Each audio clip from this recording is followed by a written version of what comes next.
Hi guys, today we're going to be talking about 5 things you should know about synthetic wigs.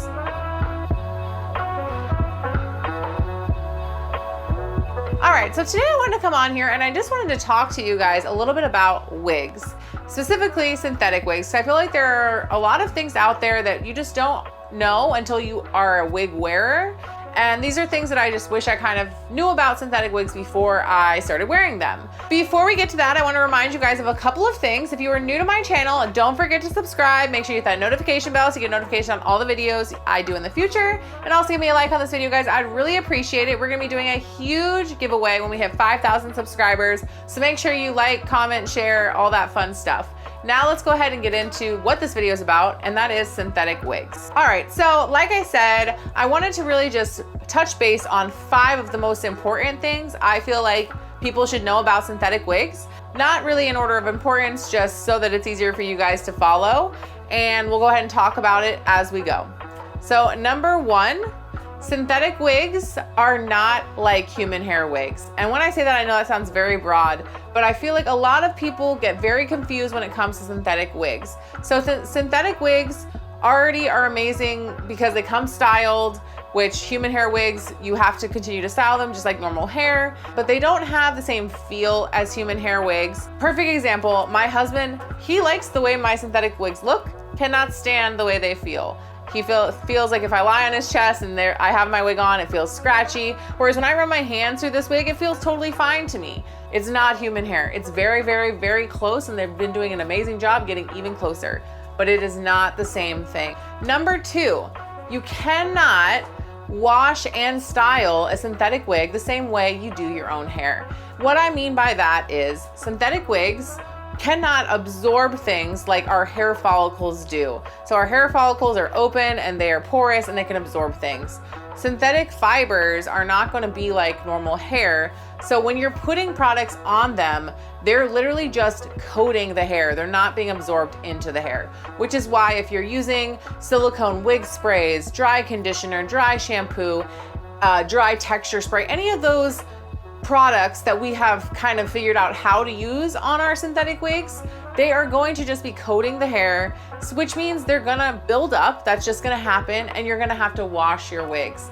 And again, like I said, you cannot wash these wigs the same way as you do human hair either. You can't use shampoo and conditioner from your bathroom. Like you can, but you're not gonna get the results that you're wanting, and you could cause damage to the fibers of the hair because the hair, that shampoo and conditioner is not meant for plastic fibers, it's meant for hair and it's meant to be absorbed. So that's why there are synthetic wig shampoos out there, synthetic wig conditioners out there. We use baby soap because it's so much lower and all that other stuff, or we use fabric softener because at the end of the day, this is a synthetic fiber, which is exactly what fabric is, synthetic fiber. Number 3, most synthetic wigs are gonna need a little work. A lot of people get very confused when they buy a synthetic wig and maybe there are some knots that are showing, or the hairline is not as seamless and perfect and flawless as you were hoping. Maybe the color of it is a little more brassy or not what you're wanting. That's because they're synthetic wigs, and there are multiple reasons for this. One, again, just like we're doing different things to our synthetic fibers because it's not real hair, they have to do different processes to dye these wigs, to tone these wigs, to do all this stuff to these wigs. Synthetic wigs, one nice thing about them is you can have a lot of them for the same price as one really expensive human hair wig, but that comes with a price, and the price of that is they might need a little work. They might require a little plucking, they might require a little toning, they might require some concealer, they might require some special things to make them look as natural as possible. And the awesome, beautiful thing about it is if you put a little time into your wigs, they can look amazing. They just need a little work. Number 4, which I feel like I would be amiss if I did not mention this, even though I say this all the time. Not all synthetic wigs are heat safe. What that means is, especially when you come to my channel and you're looking to do things to your wigs, you need to make sure your wig is not a true synthetic wig. You need to make sure it's a heat safe synthetic wig. That information usually is on the website where you purchase the wig, or if you're buying from bigger brands, they're gonna have that information on their website or in the description. It should be somewhere. If it says heat safe, another very important thing to make sure you know is heat safe up to what? Now that sometimes can be a little bit harder to find out. A lot of these wig brands are now telling you guys that stuff because everyone's asking. And if you don't know, but it says it's heat safe, always, always, always start off at the lowest heat setting possible and slowly work your way up. You really should never go past 300 ever on a synthetic wig unless you're doing some type of repair to it. And even then, I do go higher, but I also know what the wigs I'm working on can really truly handle. And I also know how to fix it if God forbid it doesn't work. So I would just say tread with caution when it comes to heat and really truly make sure you know if your wig is heat safe or not, because that makes a huge difference. I have melted many a wig thinking that I could put heat on it when in fact, it was a no-go. Number 5 is really all about wig maintenance. When I say that, I wanna make sure everyone understands that I have a ton of wigs. Obviously, I'm not wearing the same wig every single day, which means my wigs are not getting as much wear as someone who maybe only is rotating between 1 or 2 or a couple. So that plays a big factor in how long your wigs are gonna last and also how much work you're gonna need to put into them to keep them lasting.